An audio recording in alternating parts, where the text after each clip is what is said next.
Meu Senhor e meu Deus, creio firmemente que estás aqui, que me vês e que me ouves. Adoro-te com profunda reverência. Peço-te perdão dos meus pecados e graças para fazer com fruto este tempo de oração. Minha Mãe Imaculada, São José, meu Pai e Senhor, anjo da minha guarda, intercedei por mim. O salmo da missa de hoje é o Salmo 26 e começa assim. O Senhor é minha luz e salvação, a quem hei de temer. O Senhor é protetor da minha vida, de quem hei de ter medo. O medo é uma reação que todos já experimentamos, uma reação natural da nossa afetividade quando estamos diante daquilo que percebemos ser um perigo ou uma ameaça.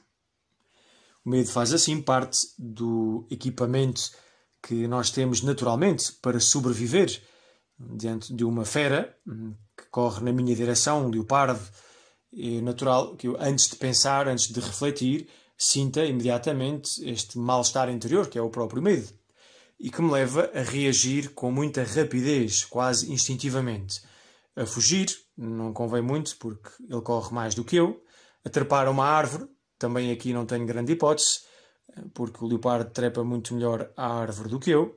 Posso ainda dar-lhe um tiro, mas se eu não tiver uma espingarda, o mais posso fazer é gritar e rezar e pedir a Deus Nosso Senhor que o leopardo não tenha muita fome.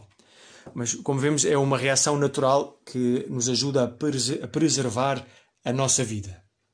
Normalmente, o perigo ou ameaça é em relação a algo que consideramos bom, a algo que amamos e que temos medo de perder. A vida, no caso do leopardo que corre na minha direção, a saúde, o medo da doença ou de voltar a ficar doente, o medo de perder o bem-estar, o medo de perder o conforto, o medo de ficar sem a casa, o medo de ficar sem família, o medo de perder o trabalho, mas também medos de coisas mais pequenas, o medo de correr mal a apresentação que amanhã tem que fazer no trabalho, o medo de falhar, o medo de ficar sozinho, o medo de fazer má figura, tantas coisas que nós percebemos como potenciais perigos ao nosso bem-estar, à nossa felicidade. A primeira coisa que devemos fazer ao experimentarmos o medo é se racionalizar e ver se aquilo que tememos é um perigo real, e então o medo é uma reação natural, saudável e objetiva, desde que não seja exagerado, ou se é algo imaginado. Eu começo a pensar o que é que as pessoas estão a pensar de mim e ficar preocupado com isso, quando as pessoas pensam em tantas coisas menos em mim. De facto, é um medo que não tem justificação. Eu tenho medo de andar de elevador porque talvez o elevador possa parar, eu possa cair lá, como nos filmes de ação, e eu ficar esmagado debaixo do elevador. Também não é um medo justificado. Nesse caso, são quase fobias e por vezes pode se tornar até patológico. Mas a verdade é que, diante do medo, devemos ver se há um perigo real. E havendo um perigo real, mais grave ou menos grave, devemos ver o que é que podemos fazer para o enfrentar. Por vezes será fugir, outras vezes será mesmo enfrentar. Muitos dos medos vencem-se enfrentando-nos, expondo-nos àquilo que nos atormenta, que nos causa ansiedade, lidando com isso. Se temos medo do fracasso, depois aprender a viver o fracasso como parte da vida. Toda esta exposição voluntária às coisas que nos fazem medo, sem fugir, sem nos desviarmos, aguentando com força, vão fazer que a coisa que me causava tanta aflição passe a ser menos aflitiva e, eventualmente, até passe a ser ignorada por mim. Mas acontece que, em certas situações da vida, em que a vida se complica, os medos não só têm alguma razão de ser, portanto, não são imaginação, como são realidades de tal maneira grandes e dolorosas que não nos sentimos capazes de as enfrentar. Por vezes é uma doença muito grave e nós podemos ficar preocupados que venha a ficar pior e medo de morrer.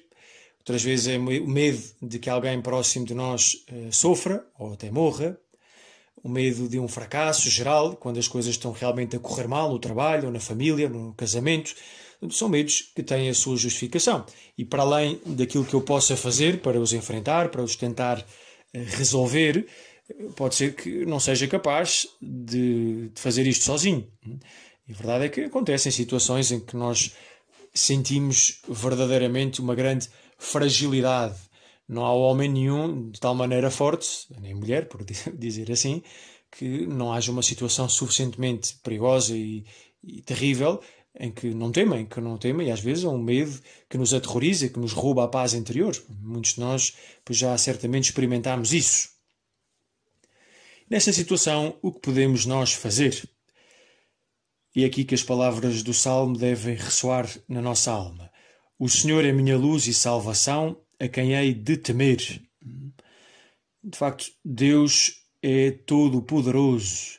E para além de ser todo-poderoso, é um Pai que me conhece e ama muito. Um Deus que cuida da minha vida, que cuida de tudo aquilo que está ao meu redor. Um Deus que é atencioso até nos pormenores mais pequeninos. E de tal maneira é grande o seu poder que nada escapa ao seu poder. Não há nada que seja impossível a Deus. E não há nenhum mal, nenhuma ameaça, nem mesmo o próprio demónio, que seja mais poderoso que Deus. Deus é infinitamente mais poderoso do que tudo.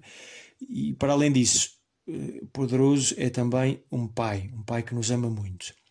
E refletindo nisto, e sobretudo cultivando a relação com Deus, lembrando-nos de que somos filhos de Deus, nós chegaremos pouco a pouco a experimentar aquela sensação de segurança que sentem as crianças pequeninas, mesmo numa situação perigosa. Um filho ou uma filha pequeninos, só o facto de saberem que os pais estão por perto, que o pai está lá, a criança não tem medo nenhum. E às vezes nós vemos isso em situações caricatas nos filmes, um perigo verdadeiro de um assassino que vai correr atrás da família, e claro, os pais estão cheios de medo e têm que enfrentar, mas a criança está sossegada e não tem consciência do perigo, não só por ser nova, por ser ingênua, mas sobretudo porque tem uma confiança infindável no pai. Ora, se para uma criança essa confiança pode ser exagerada, de facto, o pai pode não ser capaz de vencer o inimigo, de proteger e guardar e salvar a vida da criança, do filho ou da filha. No caso de Deus isso nunca acontece. Não há nada que seja mais poderoso que Deus. Não há mal nenhum que Deus não tenha mais poder, que Deus não controle. Todas as coisas estão nas mãos de Deus. E é aqui que devemos também chegar a um segundo pensamento. Deus conduz tudo com providência. A sua sabedoria imensa, o seu amor, governa o universo inteiro no seu todo, mas também governa cada particular das nossas vidas e conduz tudo à nossa máxima perfeição e à felicidade no céu. O Senhor é protetor da minha vida, de quem hei de ter medo. O Senhor conduz-me ao longo da vida e faz que todas as coisas que eu vivo, aquelas que por mim são percebidas como um bem, como uma alegria, como algo bom, mas também aquelas que são verdadeiras experiências de dor, de confusão, de sofrimento, Deus serve-se de todas essas coisas para me conduzir à vida eterna. E assim podemos dizer com São Paulo, tudo concorre para o bem daqueles que amam a Deus. É verdade que se tudo está nas mãos de Deus, talvez exista um medo que nós não devemos deixar de ter. Há um temor, e é um temor saudável, que é o medo de ofender a Deus. Se não há nenhum mal que venha de fora, que nos possa realmente afastar do nosso Deus, porque o poder e o amor de Jesus Cristo são maiores do que todas as coisas, existe, no entanto, um mal que provém de dentro, que é a tentação, e a tentação para pecar.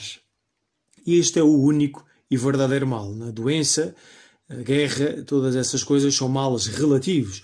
O único verdadeiro mal é eu separar-me de Deus. O próprio Jesus, a dada altura no Evangelho, diz: não temais aquele que pode matar o corpo e mais nada pode fazer. Quer dizer, não tenhais medo dos males deste mundo, dos perigos deste mundo. Enfrentai-os com coragem, porque eu venci o mundo. Eu sou o vosso Deus e Senhor e vos guardo de todas as coisas e conduzo tudo para o bem.